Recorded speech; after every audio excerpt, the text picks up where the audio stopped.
Hello everyone and welcome back to more Cinderella Phenomenon Evermore. We are back here again in Klaude's Route, Chapter 4.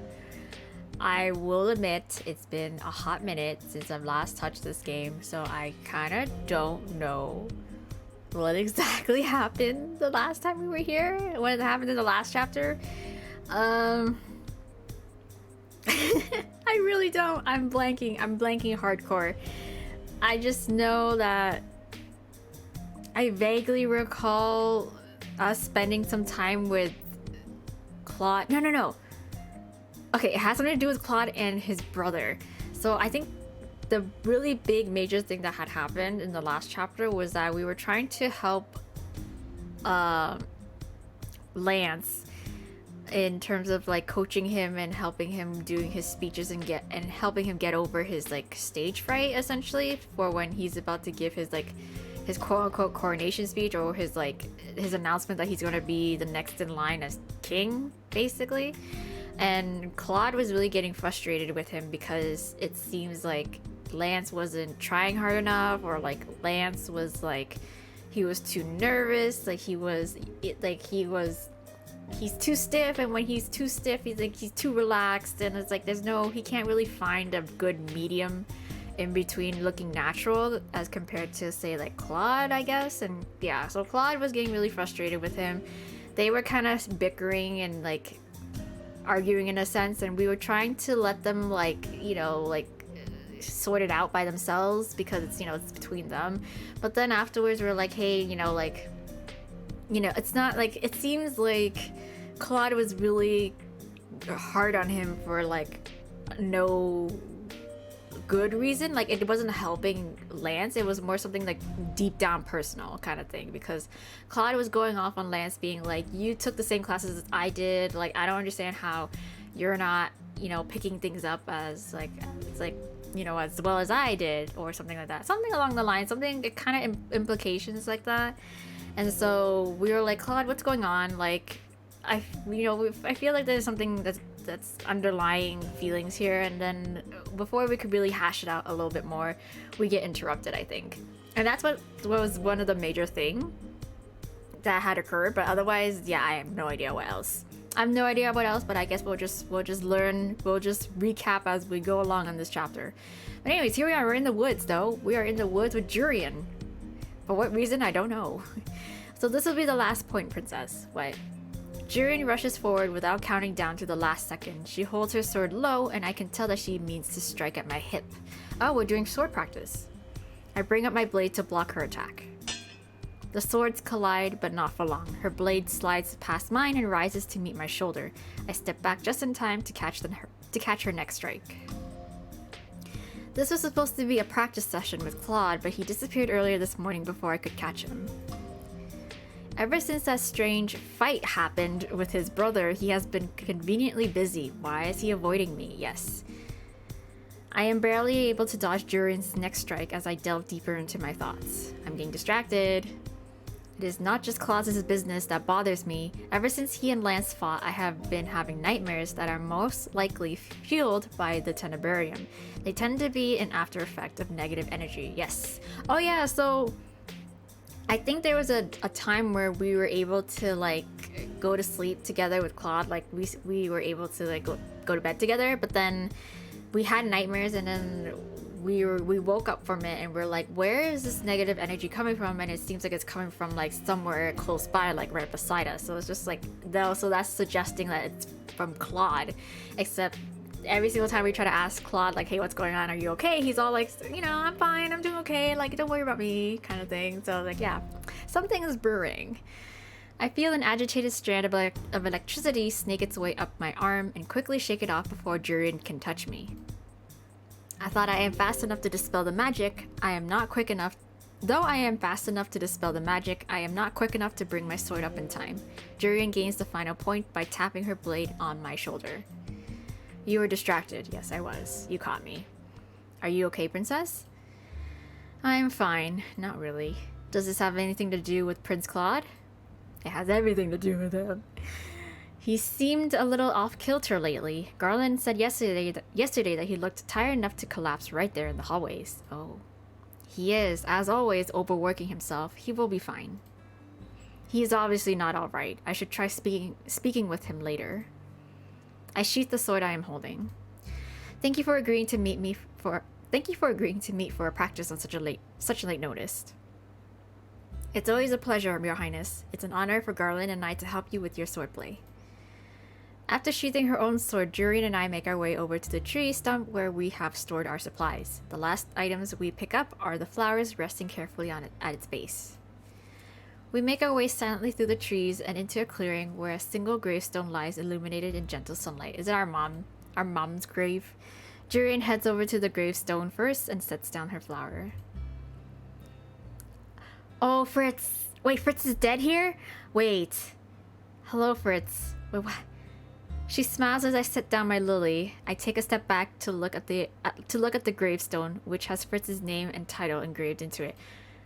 Fritz. Wait, he died? Wait, he died in closets? Wait, hold on. What the fuck? I thought he just went missing. For a few moments, I am stuck staring at the gravestone in quiet contemplation. Oh my god.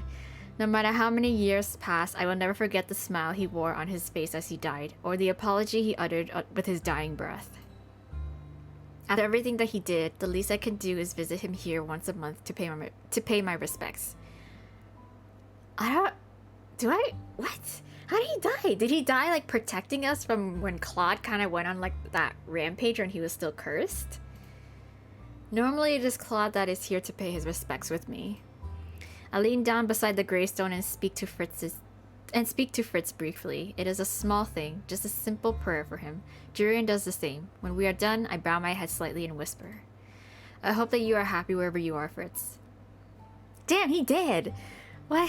I don't remember this at all.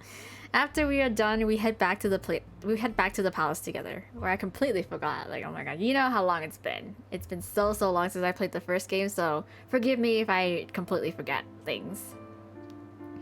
Our time together is brief. We both have our own commitments for the day. Jurian has nights that she must supervise, and I have an obligation to meet with my father and the counselors. After exchanging farewells at the front gate, we both go our own ways. Time to find— oh, there's Klaude! I was gonna say, I was trying to find Klaude, I guess.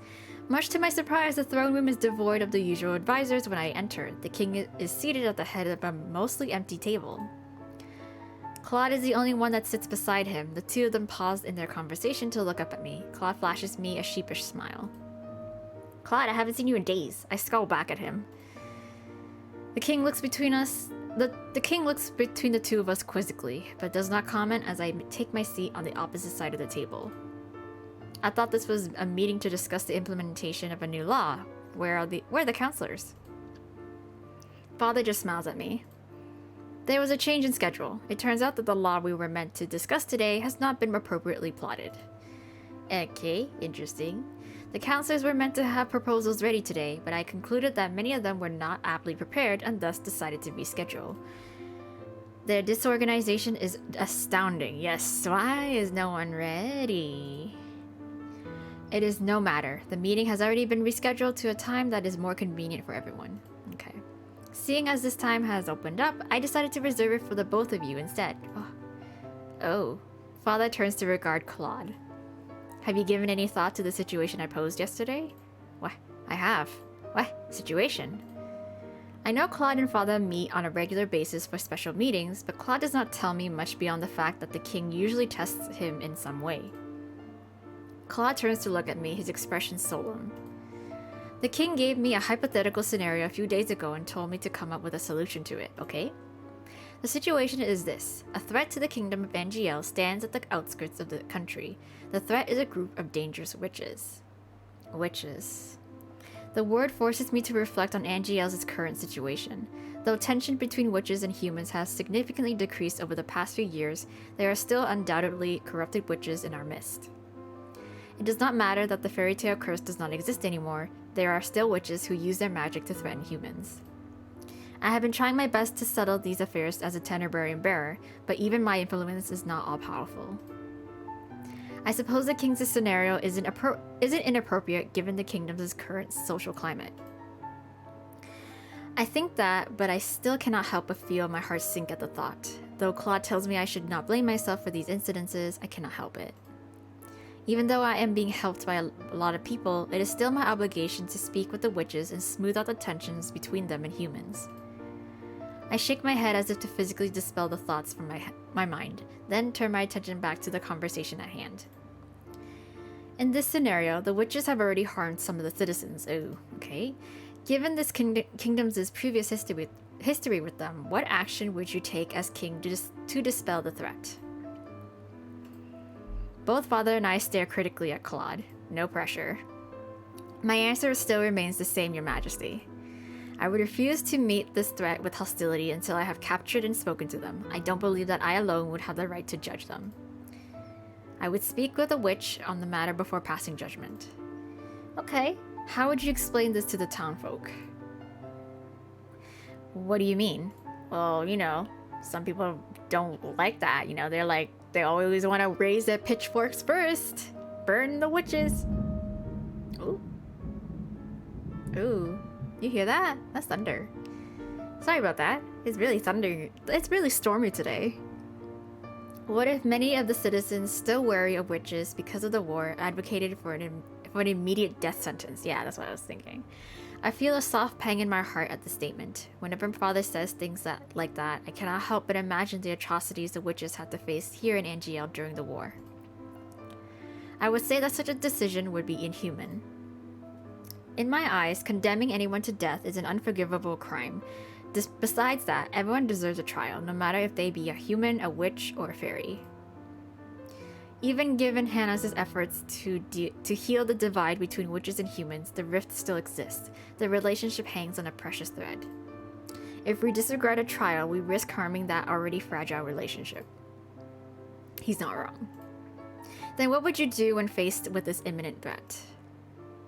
It goes without saying that I would speak with the Tenebraean Bearer first. Since she and the Lucis Bearer are in charge of maintaining peace at the most basic level, it is imperative that we seek their counsel first. At the same time, we should prioritize the safety of the civilians that might be in danger. Second, intensifying security.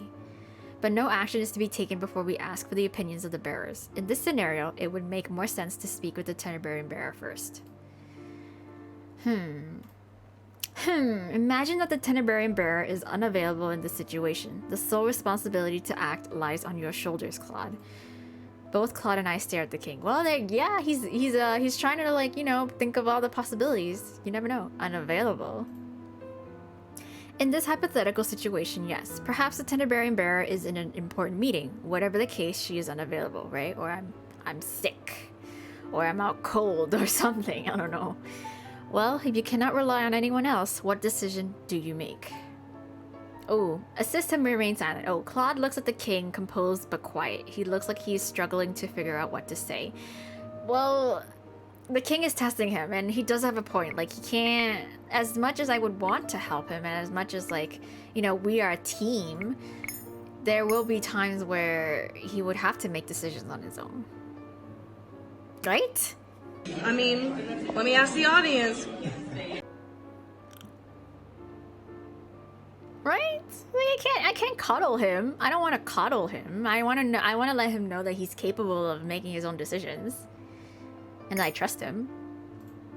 It is not my place to speak. The king may have called me here, but this is Klaude's test. Besides, I trust that he knows how to answer, right? Klaude finally speaks, a little hesitantly at first. With all due respect, Your Majesty, a king rules for the people, yes? Even if he was just a human king, he has a responsibility to oversee the safety of all civilians in his kingdom, human or not. Thus, I would say it is necessary that he seek guidance from others. The kingdom has a responsibility to work with the witches to solve this problem. Such collaboration is vital to maintaining peace. To skew that balance even more by condemning a group of witches to death would not just be a fool's move, it would be an echo of the same heartlessness that started the war in the first place. The king looks at him, thoughtful. When the Great War broke out, Brigantia was uninvolved. My father has always disliked war. He has always believed that violence only begets more violence. It is for this reason that we did not come to anyone's aid in the previous skirmish. I heard about the notorious Hildare growing up. Stories of her radiant beauty and strength, of her intimidating but regal existence. When those stories became tales of a woman whose heart was made of ice, I was not fearful, I was saddened. I often wondered what could be done to bring such a noble figure to madness. I've met a good many witches in Angiel, and I can say with pure conviction that there are many that can be trusted, even despite the current divide. Yeah. Yay! See, I told you. Yeah. A king may wear a crown on his head and have the final say, but he must always take advice from those that have more experience than him. Yeah, a good king listens. Yeah. It is so strange to see Klaude so humble. Speaking outside of hypotheticals, Your Majesty, I am extremely lucky. Hana will make the perfect queen. She's a natural-born ruler who has learned balance better than any of us. You still manage to be a flatterer no matter the situation. I say that, but I cannot help but smile. At first, there is no immediate response to Klaude's words. Father looks thoughtful as he strokes his chin, taking in his words. Then abruptly he laughs. He strokes mustache contemplatively. Klaude flushes faintly. Did I speak out of line, Your Majesty? No, you're completely right. No, you gotta be confident. No, not at all. I am just amused. I do not know the Brigantian king well, but on the occasions that I have met with him, he has spoken just as you have. He is a man that upholds his morals no matter the danger. Some may see it as selfishness or naivete, but in the end, he has always strived for balance and peace. That is the reason you took up the sword, isn't it? To protect the peace? The flesh on Klaude's cheeks becomes a dark pink. Seeing him so embarrassed in front of the king makes me smirk. Yes, Your Majesty. Still cute. I should also mention that he plays with swords because he finds them flashy. I'm sorry, I just had to tease you. Hana, darling, I'm sorry. The face you're making just makes me want to tease you a little more. The king laughs before waving the comment off with a smile. I am not worried about you, either of you. When the time comes for you to wear the crowns, I know that this kingdom will be in capable hands. Aww. It is a blessing that I still have Father here to help me guide my hand. I have always been prepared to take on responsibility as the queen, but I also know that it is a very heavy weight. I am glad I am closer with Father now, so that I can seek his counsel. The two of you are excused. Okay. Your Majesty? That is all I required of you today, Klaude. The same goes for you, Hana. I will let you know when I have rescheduled the meeting with the advisors. Both Klaude and I sigh out in unison when the king excuses us. The two of us have barely left our seats when the king speaks again. Ugh. What's up? I'm sorry, Hana. Sorry. I hope you didn't find that scenario offensive in any way. No. Perhaps once I might have, but I understand Father's reasoning. I am glad that he is making an effort to understand my feelings at least. I never meant to imply that you were not doing a good job keeping the balance as the Tenebarian bearer. I am proud of you and the work you put into this kingdom. Oh, thank you, Your Majesty. I wouldn't mind being called Father every once in a while, you know. I was like, thank you, Father. Like, you know, this is so formal.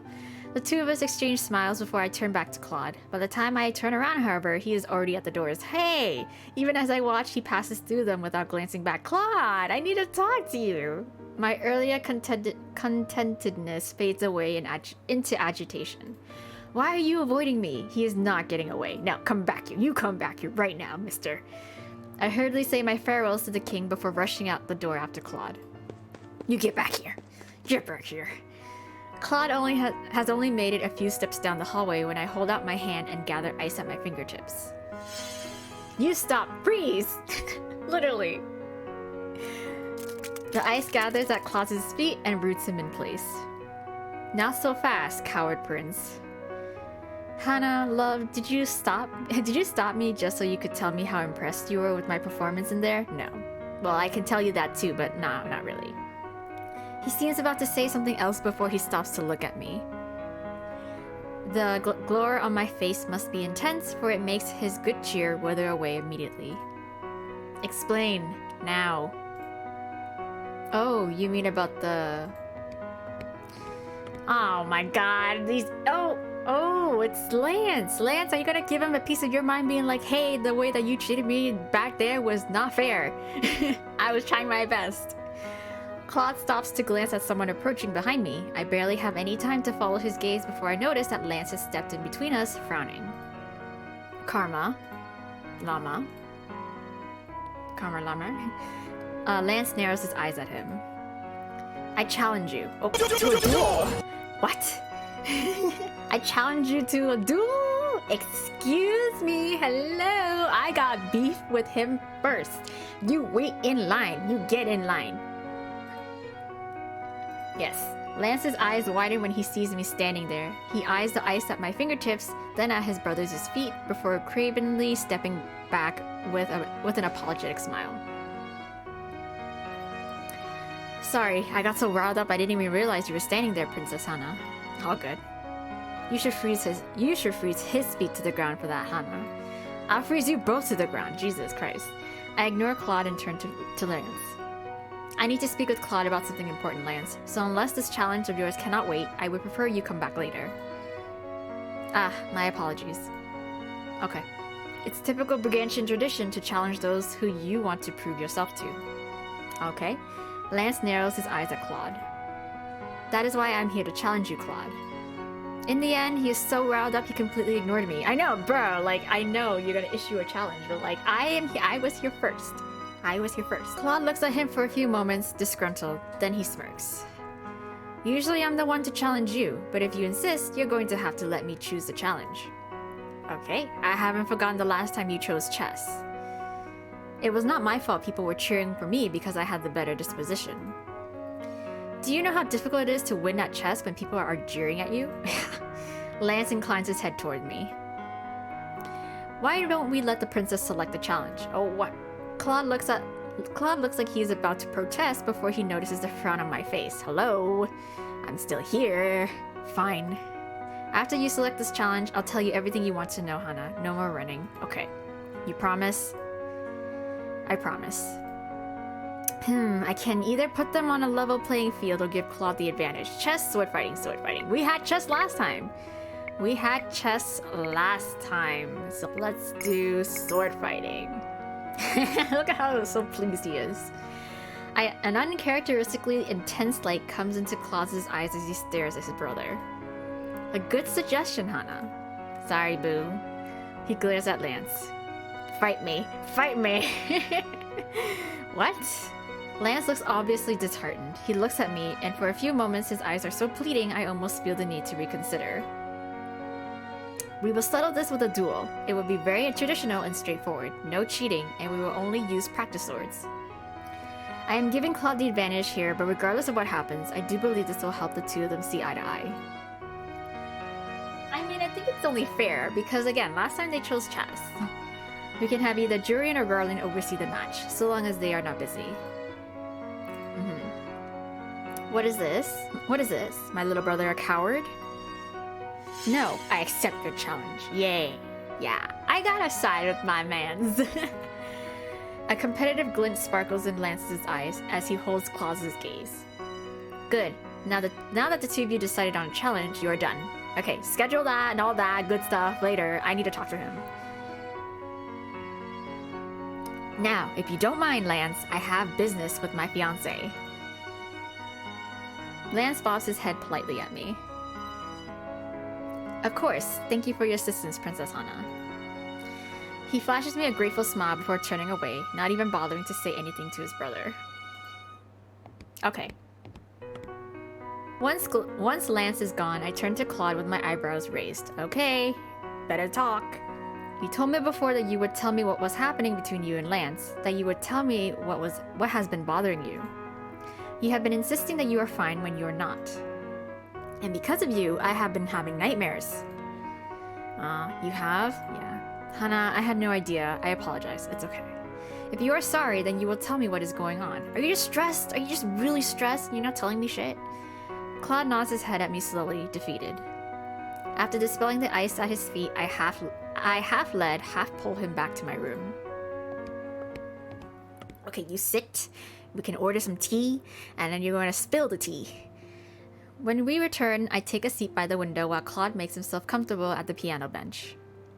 As always, you are trying to run from your responsibilities. I must disagree with you. I have shirked no responsibilities. Well, you are hiding things though. But you have. You have a responsibility to tell me when something is wrong. We made a promise 2 years ago that there would be no more secrets between us. Yeah. Yeah, what about that responsibility, huh?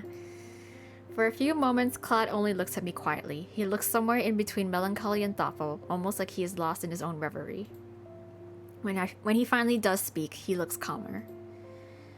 Allow me to start off first by apologizing. There are 2 reasons I never said anything. The first is simple. I had thought that these feelings I had would be fleeting. I didn't expect them to cling to me so persistently. And my second reason... He sighs. What? Every person has their share of pride. I know what I am feeling is petty, which is why I would have rather not brought it up to you. Well, I furrow my eyebrows at Claude. Petty for what? Yeah. Claude, you know you can always talk to me. I'd rather you tell me things openly, without me having to pry them out of you. Unless you would rather I shock the truth out of you. Electric chair. A small strand of electricity travels up my arm on accident when I say that, but Claude seems to think I have called it on purpose. He shrinks back. I think I would rather not make you angry. The last time you were irritated, you sliced off my hair. Oh no, not bad. He puts a hand absently to the back of his neck and grumbles. You deserve that. Turning your back on someone during a fight is antagonizing. Claude sighs. I'm sorry. I'm just in the habit of keeping things secret. I've told you before that my father and mother are all about appearances, haven't I? Father believes that keeping things to oneself is a good way to show self-discipline and control. Well, sometimes. I've always lived by those words. It wasn't until I met you that I began to realize how important sharing the truth was. Open communication, you know? He leans back against the piano, eyes narrowed slightly in thought. Finally, he shrugs his shoulders. If you want the pathetic truth, then I'll share it willingly. My current irritation comes from a lack of self-confidence, my brother's and mine. What?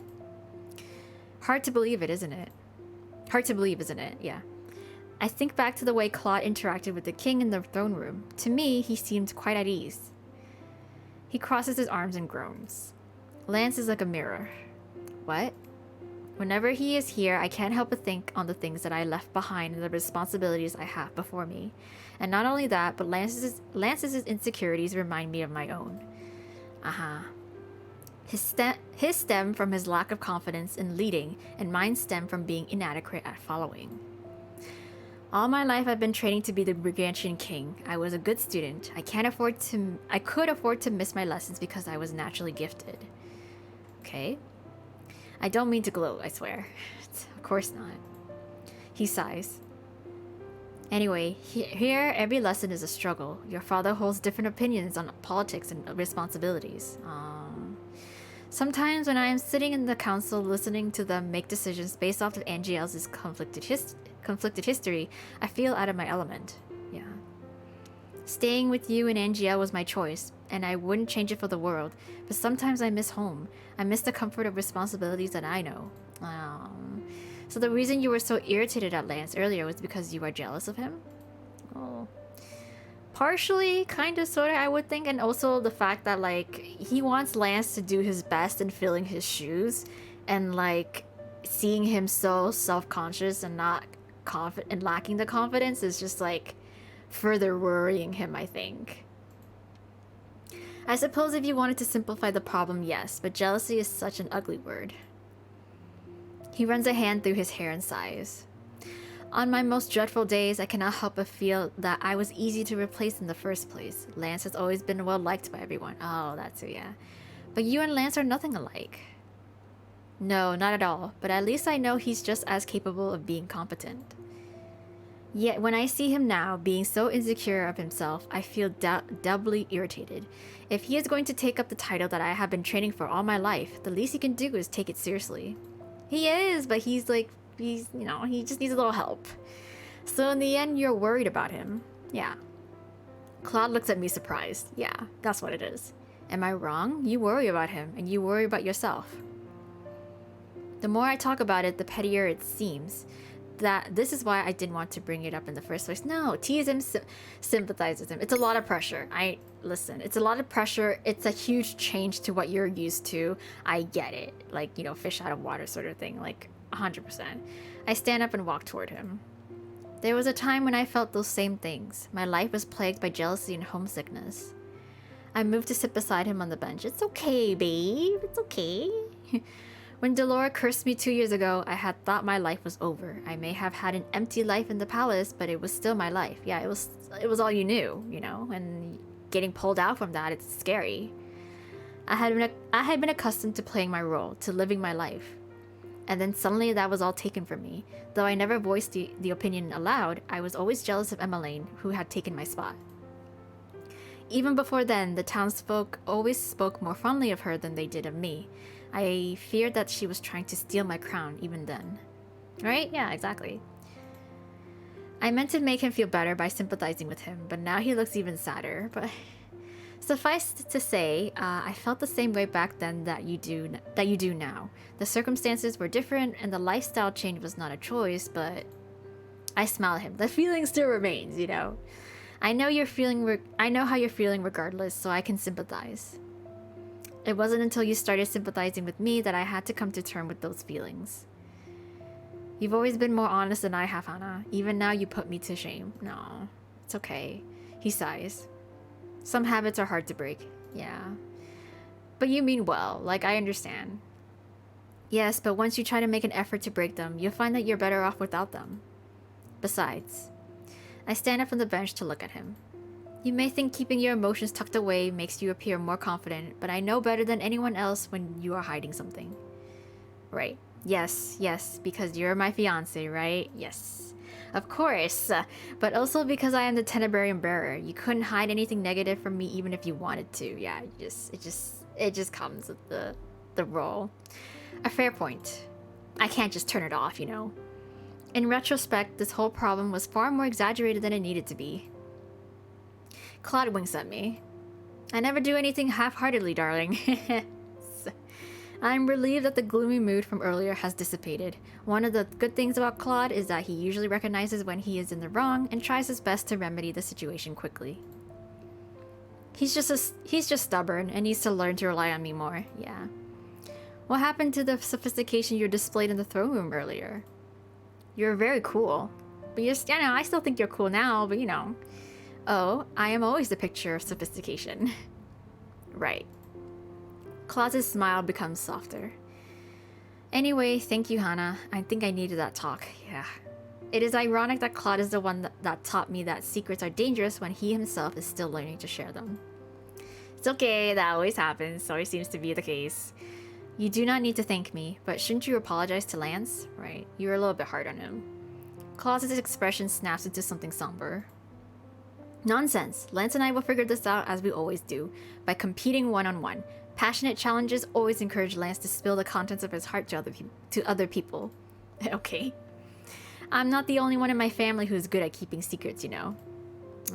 Well, it has to come from somewhere, I guess. The moment Klaude became engaged to you, I became next in line for the Brigantian throne. Father has been waiting for me to give a speech officially announcing that, yeah. And how is the speech going? Terribly. Terribly. I die a slow death in front of large crowds.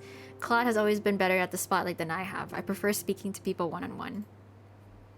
Large crowds are terrifying. Yeah. Is it possible that there is more to that worry than Lance was letting on? Don't worry about Lance. I only ever provoke him when I need him to talk to me. It's my responsibility as an older brother to set him straight after all. Yeah. You two are both so problematic. Well, we are brothers. I'm just lucky that I have a certain lovely witch here to listen to my woes. Thank you for that, Hannah. Really? I'm not gonna get a little clock thing? Just because I decided to hear him out and be an empath? No?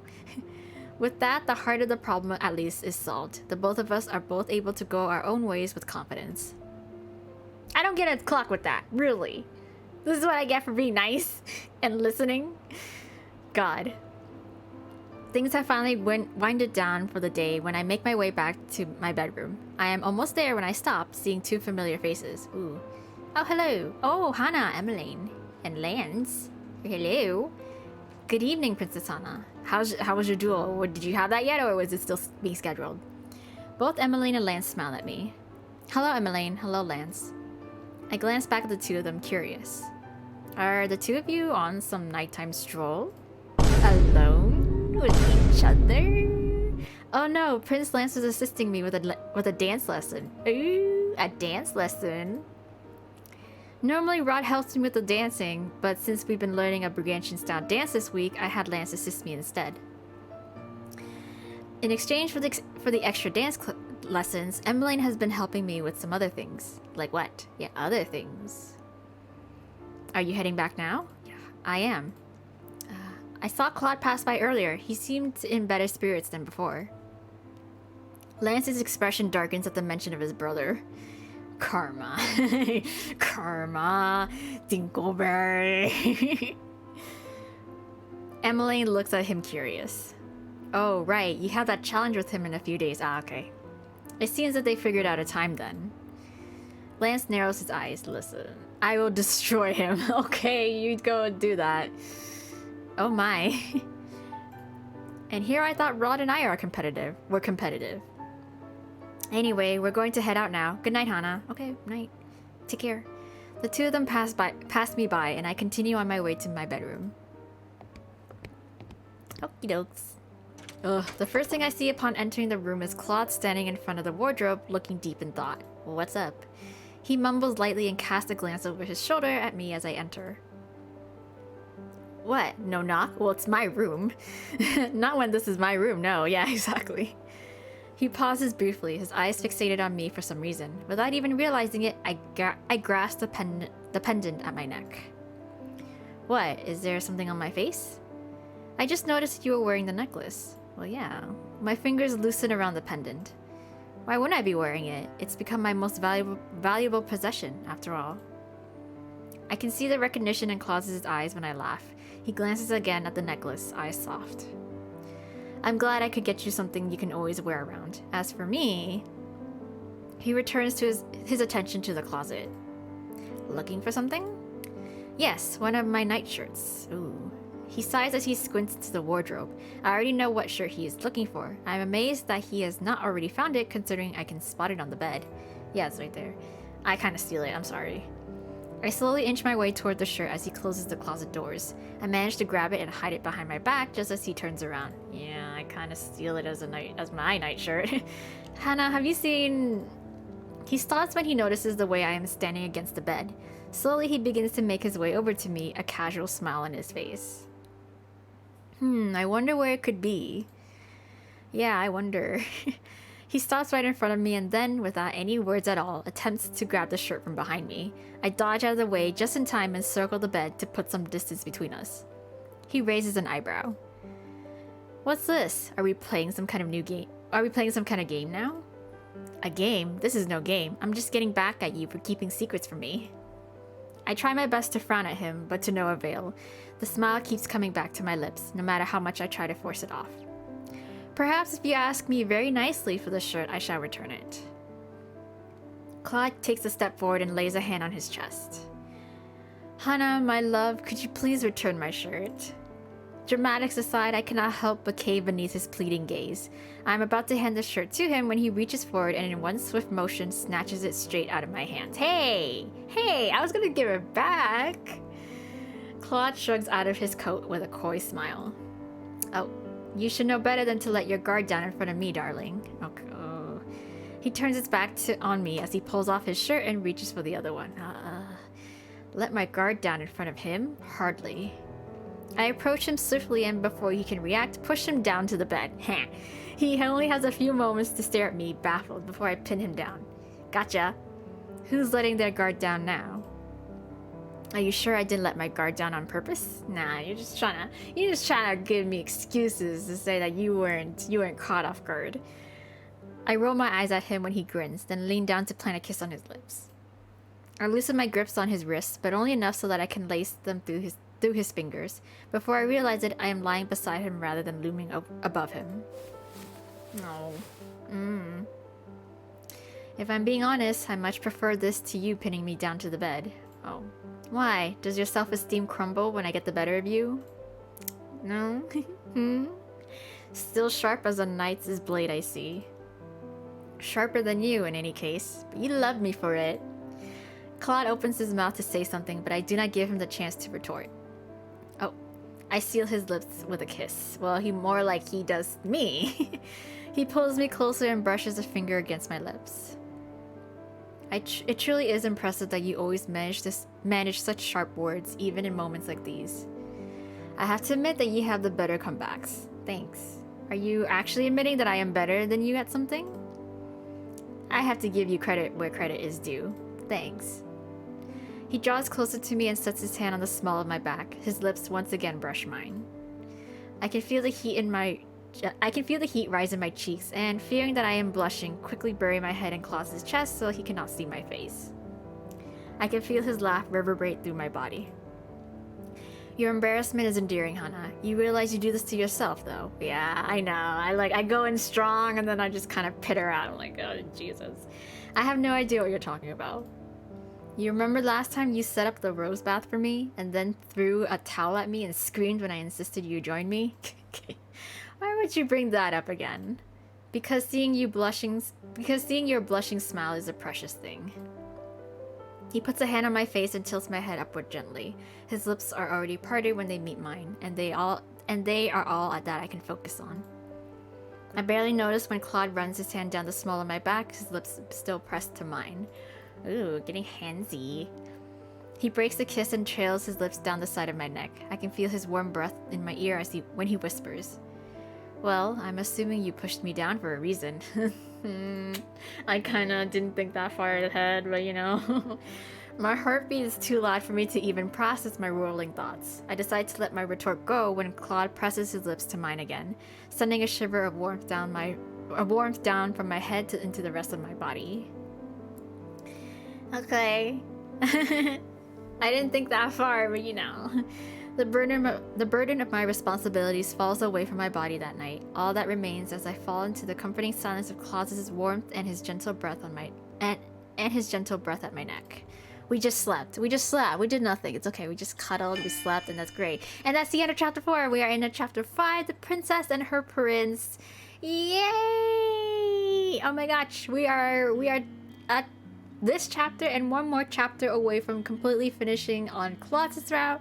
So without, further ado, you already know we're gonna leave it here because we always do chapter by chapter with this particular Let's Play to keep it nice and neat.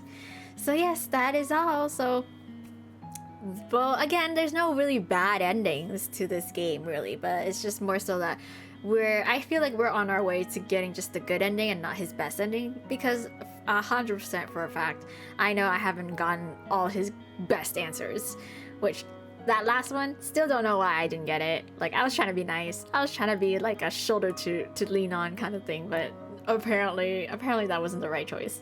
Anyways, we'll come back to it. That's something to worry about for the future.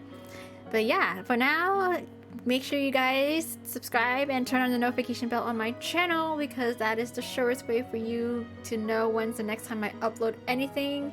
Because I'm on a semi-hiatus in terms of any uploads again. I know I sound really repetitive, but life stuff, I have to say it, life stuff, schedule, work, all that things, all those great things are get in the way of me sitting down and uploading and recording things for you guys. So it's really unpredictable on my end, and if you really want to know when's the next time that I upload it, the surest way is just to subscribe and to turn on the notification bell, because I won't be able to give you a sure answer. Otherwise though, I am still active on the channel, fairly active on the channel, so if you leave any messages or any comments on any of my videos, I can get back to them as best as I can. But otherwise, thank you guys so much. Hope you guys are still enjoying this Let's Play of Cinderella Phenomenon Evermore in Klaude's story. We're so close, so look forward to that ending. But for now, I'll see you guys next time. Bye!